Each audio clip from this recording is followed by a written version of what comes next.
18. novembrī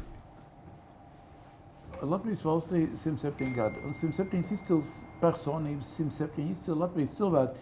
Man atbild uz jautājumu, ko tev nozīmē Latvijas valsts, ko tev nozīmē Latvija, kas tev ir Latvija. Un šoreiz šo jautājumu atbild Sustento valdes priekšsēdētāja Gunta Anča. Kas jums ir Latvija? Kas man ir Latvija? Tas ir grūts jautājums.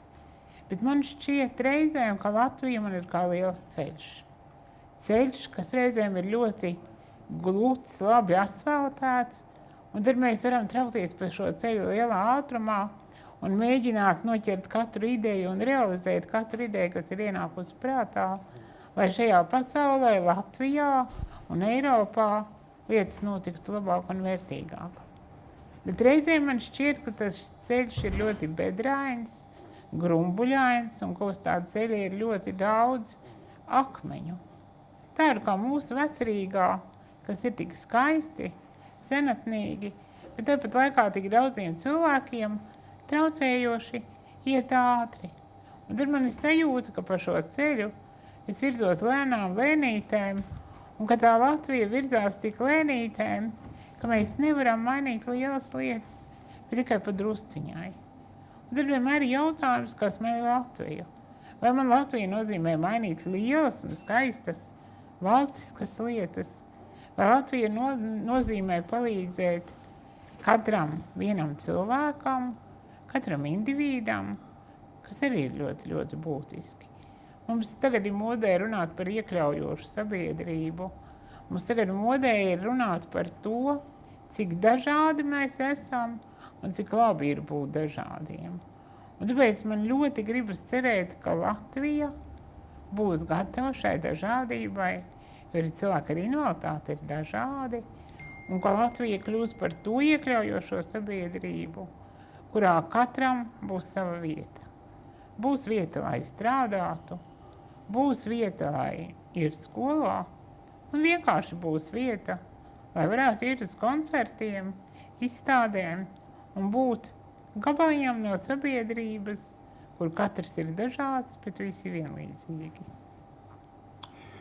Un tomēr par tiem cilvēkiem, kas ir mazliet dažādi, vai tā attieksme ir vienāda, vai viņi nav vienādi, vai viņi ir kļūst labāk, vai viņi nekļūst labāk? Par tiem dažādajiem cilvēkiem droši vien man gribas teikt jā, kļūst labāk, ja mēs skatāmies tādā garākā laika posmā. Bet, ja jūs man jautājat, vai man aizvien gribas, lai ir vēl labāk, jā, man gribas, lai ir vēl labāk. Jo vēl mums aizvien sabiedrībā cilvēkiem šķiet, ka tie, kuriem ir invaliditāte, viņi pirmkārt ir slimi. Un ja jau viņi ir slimi, tad viņiem nākas gulēt gultā, un viņiem neko nevajag, tikai dakteri. Bet tā jau nav patiesībā. Un vēl aizvien cilvēkiem šķiet, ka, piemēram, tie, kuri neredz, taču nevar dzīvē neko darīt, jo es aizstāju uz acis, neredzu un es neko nevaru. Bet cik bieži mēs padomājam par to, ka jā, varu. Varu tad, ja man ir dators, kurš ar mani sarunājās. Varu tad, ja šajā digitālajā pasaulē mēs mākam atrast pareizās lietas un mākam rīkoties ar pareizajām lietām.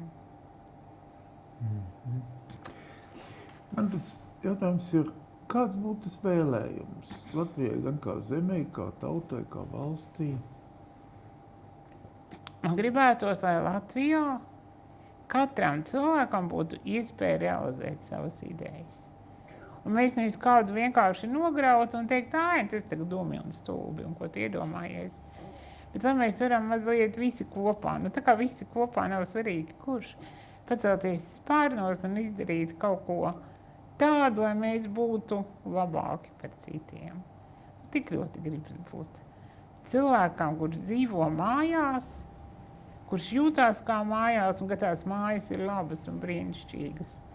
Ne tikai man vienai, bet daudziem cilvēkiem. Es jums pateicos par stāstījumu. Paldies!